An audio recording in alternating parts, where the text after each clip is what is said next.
What's going on, everybody? C4 here. Welcome back to the channel. Welcome to episode 8 of the Rip City Snowhawks, as we are here coming off the tails of our first 2 victories in franchise history.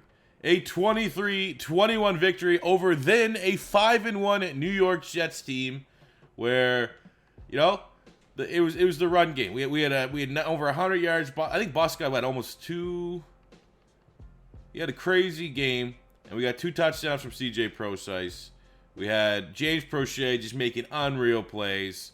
Defensively, Sua Craven's 2 picks. Now he's like out for the goddamn year pretty much.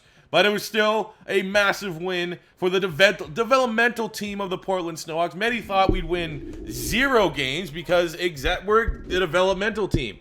You know? Like, I don't know. Is this unnatural for some of the people watching this? Because, like, when I played soccer growing up, there was always the younger developmental team would always be put into like the highest league. Like the team that's not belonging in the league, they're still there because like they're like the young guys and stuff. Like, here's an example. In like the highest level of soccer here where I live, it's like your men's division, right? So it's like literally anyone can play. But then there'd always be like an under 18 youth team that would always represent one of the the 12 teams in the league, because it was like for them to get a better chance of playing competition. So that's exactly what the Snowhawks are to me. That's how I think about it. And a lot of people thought maybe we could squeak away a victory, and they were kind of circling our Week 9 game against the Dolphins, because the Dolphins are horrific. They were 1-5-1. They only literally we had like the same record pretty much, and we were able actually to endure in this game. A game that they have Andrew Luck. He came out of retirement, but it was a standout game for PJ Walker. Even though Jalen Richard 8, Bossa Scott had almost 200 yards himself. And on the defensive side, our boy, Robert Kimdichie. Another play that, this is not your revival series. This is not your series where you're getting first-round busts that want to try to turn the career around. But if it does happen, great. And Robert Kimdichie, when he was coming out of Ole Miss, was one of the highest-regarded defensive linemen in the class. But he had some red flags, and he never quite stuck on with the Arizona Cardinals. And hey, if this is the beginning of him turning his career around, same with, we got a couple of these guys, right? On the offensive side, CJ Procise trying to turn his career around. You got, on the defensive side, Tano Passignon was a high pick from the Kansas City Chiefs. He's trying to turn around. Ja'Kai Polite is regarded as one of the biggest busts from the 2019 draft. Like, what is he, a 2nd or 3rd round pick? Even though he should have gone top 25, but he had a terrible offseason. No one wanted him. Tease Tabor, high pick of the Detroit Lions, never quite caught on. Maybe not great enough athlete. So yeah, this is a team that has a Sua Craven's another one, even though he's unfortunately injured. Those 2 interceptions, I felt like he was getting ready to have a breakout season. He already had a dev trait scenario that we unfortunately did not meet. But he looks like another guy that's kind of been really hyped up and then thrown to the wayside. That's getting their second opportunity here with the Snowhawks and making the most of it. But we are not, a team full up of rejects. We are a team of guys that want to make it, that want to play in the next level, and this is their opportunity. And every single week, they're fighting tooth and nail to prove that they belong in the National Football League. So this week, we have a doubleheader in the AFC West. We have Patrick Mahomes and the 4-4 Kansas City Chiefs, 4-4. They're not happy about that. And then we have Week 11 against John Gruden and the Las Vegas Raiders. And anytime we play the Raiders, it always means something more on this channel, given how we started the Madden 20 season. But we can't focus on that one yet. It's all about the 4-4 Chiefs. We know what they bring. We know how good they are. We know that they're probably pissed off about their record. You don't see Tyreek Hill up there with the superstars. You know he's there. You know Sammy Watkins is still there. There's a bunch of problems. This is going to be a rough matchup, I think. But we have all momentum. We've won 2 in a row. And if it's going to happen, if we're going to get an upset over a team that's actually legit and not a Dolphins, not a Jets, and we can pull one over on, the 2019 Super Bowl champs, it's now. We got all the momentum going for us. Our quarterback's hitting his stride. So let's get in and let's prove that PJ Walker is, in fact, the XFL MVP, and he's better than a former NFL MVP in Patrick Mahomes.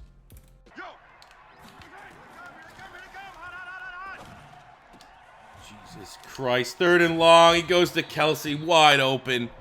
We do not have the linebackers nor safeties, especially with Sua Craven's with injury, to probably deal with Kelsey. We have to disrupt the pocket. If Mahomes has more than like 3 seconds back there, he's going to pick us apart all day long. All right, we're on the goal line, all-out blitz. Need Kimdichie. Tana Passignon going up again. Oh, come on, man. We're going to have to gamble like that. Those things, those breaks are going to happen. We need Tano Passer now. It's been sensational for us. He's going up against his former team. He needs to start dominating inside the line of scrimmage. This is yet to happen, but we're going to have plenty of opportunities, I feel like. This could be a rough game. Third and short on the opening drive. James Prochet, Caleb Wilson, both guys closest to P.J. Walker's right side. These are the guys we want to go to. Oh my God! What? What? That's an Odell moment right there. I mean, it wasn't for a touchdown. I don't think I've got a one-handed grab like that all year. And I've had X factors on X factors. And here we go, just a 65 overall tight end busting that out from a pass from a 60 overall quarterback. Incredible. Okay, it comes down to that. We're not even going to think about not making this and what we're going to do. It's 3rd and 3. We've made 2 third down conversions already. Let's keep this going. B is open across the middle of the field. It's Hollywood Higgins, and he drops the easy pass. He had that. You've got to hold on. 4th and 3. Do we bring on the meme? Do we go for it?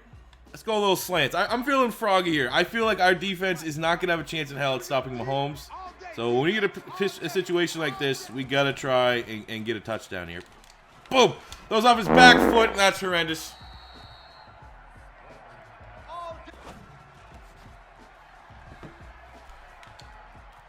There you go. See, this is why. This is just, you're delaying the inevitable. We have to go for touchdowns because they're just going to do that most often when they get the ball in offense. God damn it.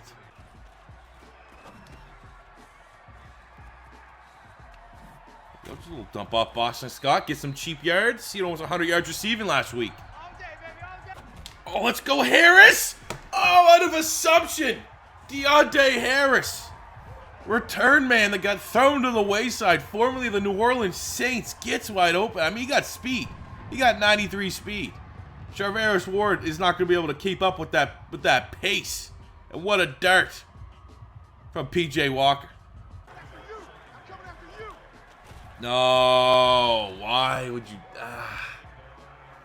Slants only. When you're on your own goal line, slants only. No more of these plays that take too long to develop. Our offensive line has no chance in hell at holding up. Oh, there you go. Sammy Watkins, wide open. There we go. You want to run slants with Tyreek? We'll run a little bit of slants, even though our guy's not as fast. We'll still get a lot of yardage there. Hollywood Higgins, first down. Oh, no. I had no idea. Oh, look at the play art. It's right there. I didn't think he was going to do a little. I thought he was going to cut in. Complete bottle. A miscommunication between the quarterback and the tight end. You can see what it's just, that's horrific. That's horrific. Oh, yes, sir. Oh, yes, sir. This is what we needed. Boston Scott. I mean, we know what he did for the Philadelphia Eagles. We know he deserves a chance to start in this league. Almost 200 yards last week. That 76-yard touchdown run. Longest touchdown in the history of the Snowhawks franchise here. But he is, much like we thought P.J. Walker and Robert Kimdichie and these guys are getting their feet under him. I think maybe more so than any player, it's Boston Scott established himself as a very viable running back in the NFL. That was a huge run. Again? He don't got the juice again. Oh, he does almost. Boston Scott has got like 120 yards in 2 plays. All right, we're here in the red zone. 2nd and 3 on the 6. Looking to just keep this game competitive. Let's scramble out here with P.J. Walker. If we can pick up the block, it's more than enough. Doesn't even need the block. He scrambles, underrated scrambler. He does the work himself, gets a touchdown. This game is alive in the second half here. Okay. We got a sack. Ty Summers. Low key. Has like the most sacks on our team somehow. L-O. Fucking L. Here we go. Across the middle. That play has been open. I mean, their linebackers are bad. Their linebackers can't stop the run. The linebackers can't stop our tight ends. Picking on Anthony Hitchens right now. Let's scramble again. Oh, let's scramble again. What? Have they not watched tape? PJ Walker got wheels. Second rushing touchdown of the game. And we are just trading blow for blow with the most prolific offense in the NFL right now. A sight to behold for the home fans here at whatever the hell the name of this stadium is. Ah, no! No! Got baited one, Thornhill. Really nice looking. Oh, he baited it. I thought he was going to. Oh, I thought he was going to track the running back, not do that. Damn it. Bring him out. Bring him out. Just kick the points. Get it to a real close. Get it till we can win it with a touchdown.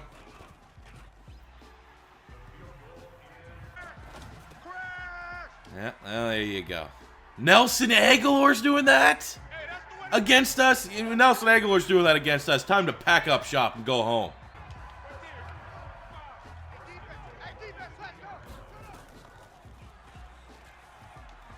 Let's get the hat trick. Let's just scamper in for a hat trick. It's garbage. I mean, we can kick an onside. I've been studying the ebooks.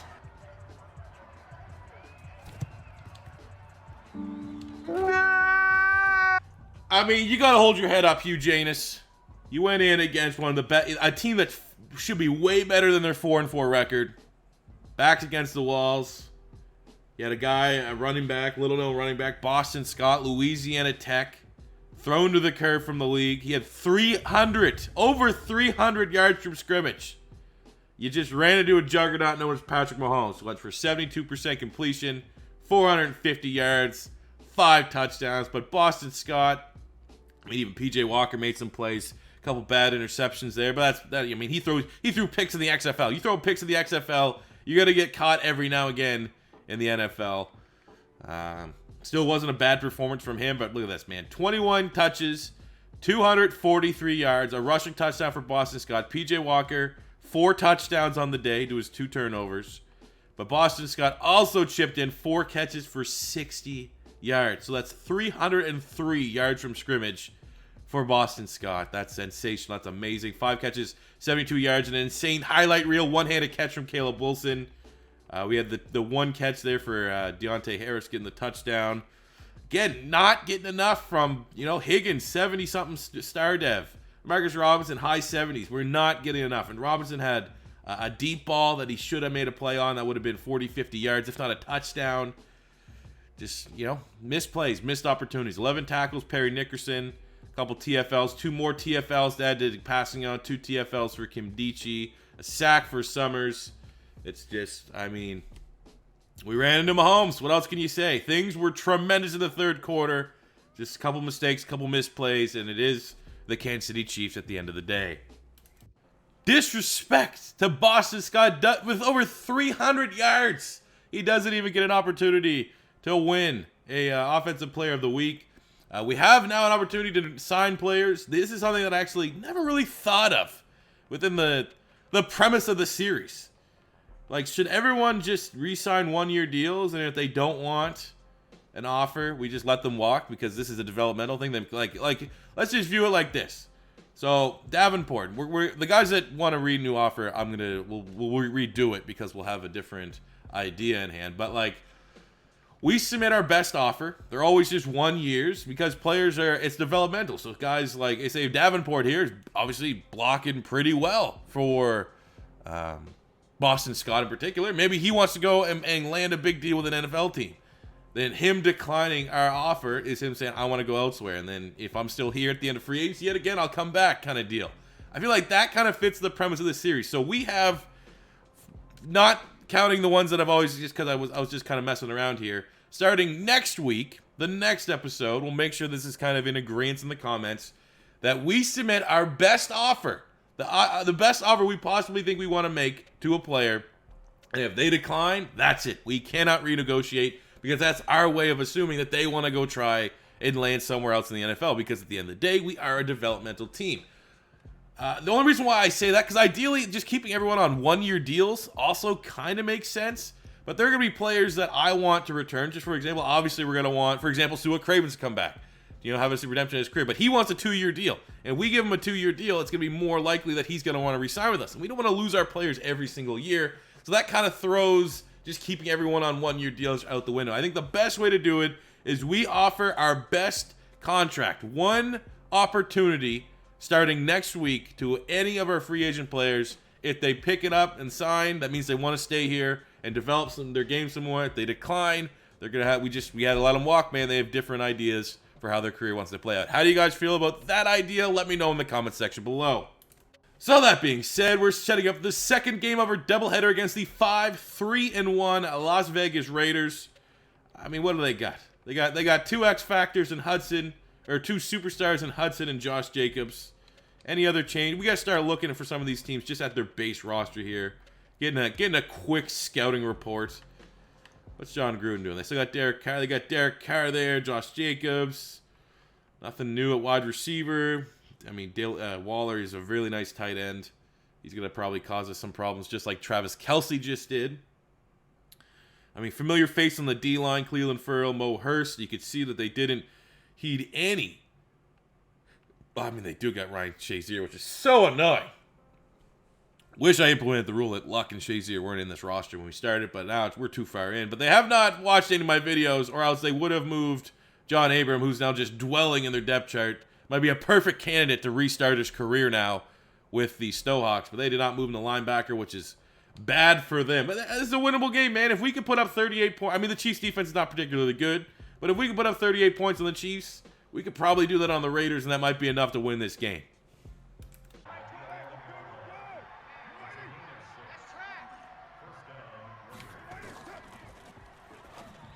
Oh, no. Oh, we did such a good job until that point. Who is that? That was a sick, like the burst on that cut was ridiculous. It's Zay Jones.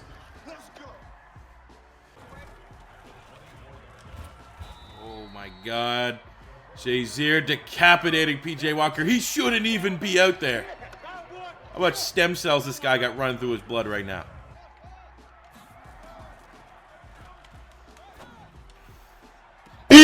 Oh my God, Caleb Wilson, hidden superstar X Factor. He's got to be. Made the insane one-handed catch. Doesn't even get a replay. That's how absurd that was. Give me another look at this. Hide that. Oh my God, it gets up. Oh my God, he mossed him. See, you just get lucky. You trust that if you throw it up on a 50-50 ball to Caleb Wilson, he's got to make a play. And it's Shazier. This guy has got to be juiced right now. There's no way he's on the field. There's no way he's making picks like that unless he's on some sort of sick Mexican supplements. Test this man. Get him out of the game. I'm not going to lie. Probably should have made a play on that. That was a very catchable ball upon further review. He dropped it. That's a What?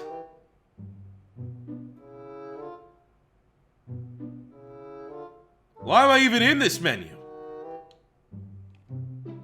But we will take the free computer touchdown. Thank you. Woo! How did that even happen? Woo! Oh, too easy. Boston's. He found a seam. He's becoming one of the best running backs in the National Football League. He's been held in check until that big yard, I don't know what that was, 30, 40-yard run. That's huge. Oh my. So annoying. This didn't work out. It looked good on paper. It looked good in picture by picture. Execution was not there. 2nd and 16. We're going to scramble. We'll just take the check down here to Wilson. Make it a little bit more manageable. Let's just let the computer take this one over, huh? Worked last time. 3rd and 5 on the 11. I mean, we are in a very rare that we're in a red zone scenario that even a field goal, any points, would be really good. B.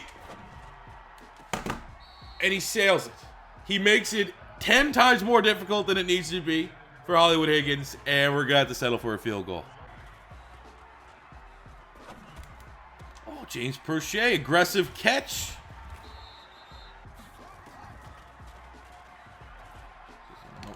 Beat. Oh, double coverage. Throwing off your back. Oh, come on, make a tackle. There we go. CJ Prosise saving a pick six. At least there's something positive from that play. Why would you throw a 50-50 ball like that in a double coverage? Come on. Read the defense.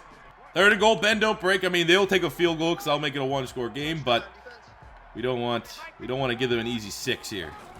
Bring the oh, it's Ty Summers again. This guy coming off the edge. We might have to move him to defensive end. Anytime we send him on a blitz, he is getting home, especially in the red zone. That's a money play right there. Whole new field goal.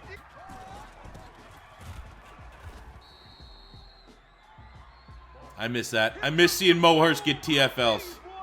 Go back to that same kind of play. Prochet was open in the middle. We'll go B to the sideline. Hollywood Higgins, and he drops it. I think there's 7 wind. This could be a field goal attempt. 60 yards. Rodrigo Blankenship to extend a 2-score lead. Oh, that looks good. It's up.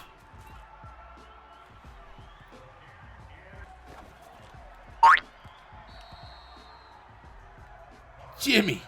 Come, killing me, Jimmy. You killing me. It's the white guy again. Hunter Renfrow having a day. Getting wide open on almost any time they want to throw it to him. Going to him on a little bit of a little slant cheese. We've run that like, 2 or 3 times this game, so we're not immune to it, but we still got a little bit of a lead here. The offense, we need Boston Scott to kill this game off next drive. 3rd and 12, a first down would be massive. A punt surely is not good. And there's a hold. God damn it!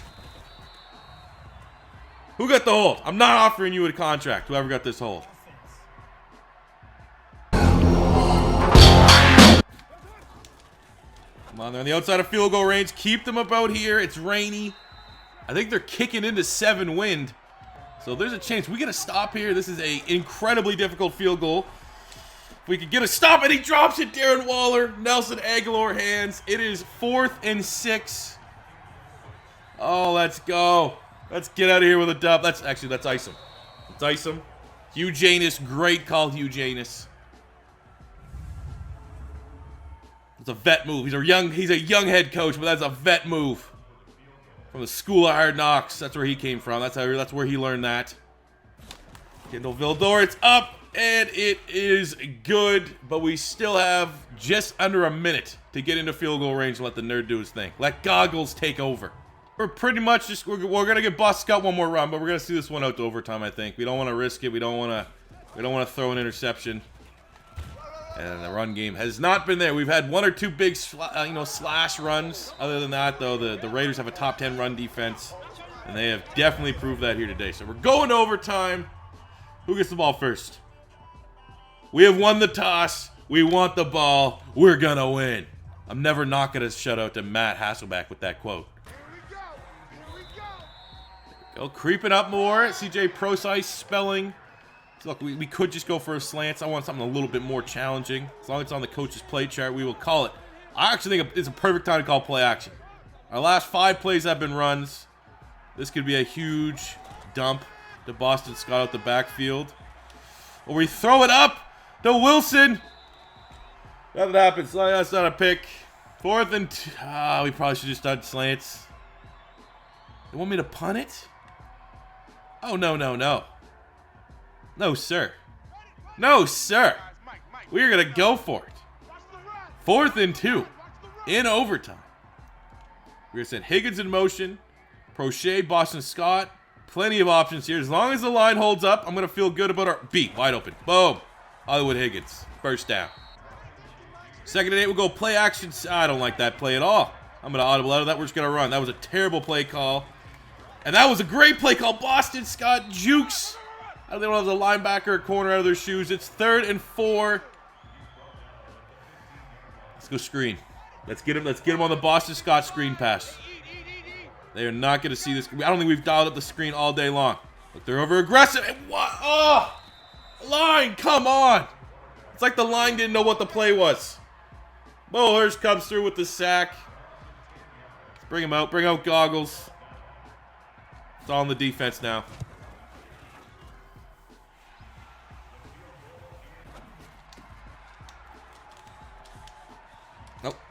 Oh, no. We're not going to get outran by a tight end. Come on. Come on, Ben, don't break D. Come on, Ben, don't break D. 3rd and goal on the 5. Man, I really hope they go for it. They don't. Come on. Keep him in front of us. Tease Tabor. I'm going to burn a timeout just in case they kick the field goal. I want to go for a tie because I ain't no bitch. We ain't going for no ties here. What is this, soccer? Gross. They're going for the tie. John Gruden, we know he's bitch made. You know, that organization sucks. Buck 27. Either win this game or throw a game losing pick 6. However, I mean, we got to get a shot here. I'm not tying a game. We don't get to spend any of our player points if we tie a game. We have to win. So someone, for the love of God, make a play. Oh! Oh! How did he catch that? Demarcus Robinson, 44 yards. Holy shit. What a play. Let's scrape a couple more yards here, kick a field goal, and try to win this thing. What? Oh my God. What? Where did that come out of? And what are these play calling? Give me a field goal attempt. 48 yards. They did not call a timeout. Ah! Nerd! What a win! That's insane. I'm telling you right now, even though I'm playing with like a 60 overall quarterback, this is without a shadow of a doubt the best gameplay we've had in Madden 20. Absolute insanity, and the Snowhawks pick up their 3rd win. I think if you were betting at the beginning of this franchise, Season 1, over-under wins, it probably was 2. And we have got the over. What a play. Demarcus Robinson, a guy that we've needed just to do something. As one of our best skill position players, he has done absolutely nothing to date. At least we've had a breakout game for Higgins. He's gone up in dev trade. Boston Scott's done his thing. Couple highlight reel catches from the tight end. But nothing from Demarcus Robinson until now. And that was insane, man. P.J. Walker keeping the play alive. And that's a dub. That's a dub in a game where Derek Carr threw it like 50 times on our defense. 26-23. The Snowhawks win. He threw it 46 times. But for the Snowhawks, P.J. Walker, real good game. Battled, hung in there. Interceptions weren't great. Had the 2 touchdowns, though. One of them thanks to the computer. Running the ball, 132 yards for Boston Scott. He was held in check. We had a couple big runs there in overtime that helped get him over 100 yards. But, you know, it was a pretty good job there from that Raiders run defense. 5 catches, 47 yards, tutty for Higgins. 4 for 91 for Demarcus Robinson. Wilson had an insane touchdown grab as well. We're getting tremendous production, highlight reel plays. These guys showing that they belong in the NFL. 12 tackles, Perry Nichols. It was Armani Watts that got that ghost computer interception. I ain't mad at it. We got Ja'Kai Polite, Jordan Jenkins, Ty Summers, 4 sacks on the day, a couple TFLs, 1 more for passing on to add to the list. The pick from Armani Watts. Goggles, 4-4 with a long of 60. One of the best kickers in the league. And there we go, man. We won. We get to spend more points. Hallelujah. With that victory, we get to upgrade our players. I already upgraded, you know, some of the other ones, but we have 3 big ones, 3 notable ones. We'll get Kimdichie up to the 70 overall. We're not going to be too worried about ensuring that he is a scheme fit. James Prochet needs to be much higher than a 62 overall. Let's be completely honest with that. With the plays that he's been making, he's a lot better. Plays way better than that rating. And then, of course, Philip Walker. How is he just a 60? Continue to work on him as a scrambler, bump him up to a 61. He's been sensational. He's been sensational and crucial to our 3 wins. I mean, you can't ignore Boston Scott and company, but P.J. Walker as the 3 and 7. Like we were expected to be the worst team. You know, being like, it would be adding insult to injury with us not being able to draft any of the players that have like the 1st overall pick like we had last year. And here we are. I mean, we're not good. We're still not particularly good. But 3 and 7, there's still 4 teams worse than us. And I mean, the Jags, Bucks, and Dolphins. Yeah, but the Rams are there. They spent like $1 trillion trying to be good. They found out you can't buy titles by just signing every free agent and trading away all your draft picks. So that's, I mean, splitting the episode 1-1, and even the loss against Kansas City Chiefs wasn't that bad of a loss. We showed that we can hang with a lot of teams. We get a rematch here, week 13. It's going to be a good game. I'm proud of this team, man. Proud of this team. We're having some, every week, it feels like every game, there's a breakout player. Like, I think Caleb Wilson, the highlight reel catches, has come to play. Obviously, Boston Scott's averaging over 100 yards the last 3 weeks. Big Kess Robinson. P.J. Walker's coming to his own. Defensively, Kim Dichie, passing now, you know what they bring. Ty Summers is, kind of coming in, blitzing. Got like 4 sacks, something crazy like that. Hudson stepping in for Suha Cravens. He's made some plays. There's still some bad. There's definitely some things we need to clean up. The interceptions, covering tight ends. The deep ball, our corners need to get better.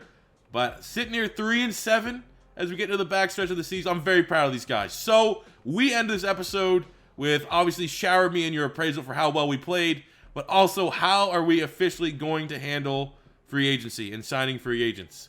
Like, are we just going to come at them here? This is an example with Graylin Arnold. Just give them 1-year deals and see what they say. Or do we focus on just giving them one offer, give them our best offer, and if they decline it, then, hopefully they're still there come the end of next year's free agency and we can bring them back if we really want to. For example, Pasternak tells us to pound dirt. Obviously, he's been sensational for us. We're going to hope that we can still get him in free agency when it's all said and done. But let me know again, because it's kind of crucial.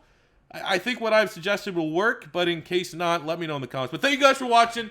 I'm loving the series right now. Gameplay that went from being I don't want to touch it to Jesus Christ, that was fun. So as always, your first time stopping by, don't be afraid to hit that subscribe button. Smash the like button if you enjoyed. And until next time, it's C4 saying peace out. Money I'm spending, I'm out and I'm shopping. You talking that shit, well you talking the talking. Look at my options, look at me dropping. Asking the game like who are you stopping? Not me, not me, not never. Not me, not me, not never. Not me, not me, not never. I'm way too clever.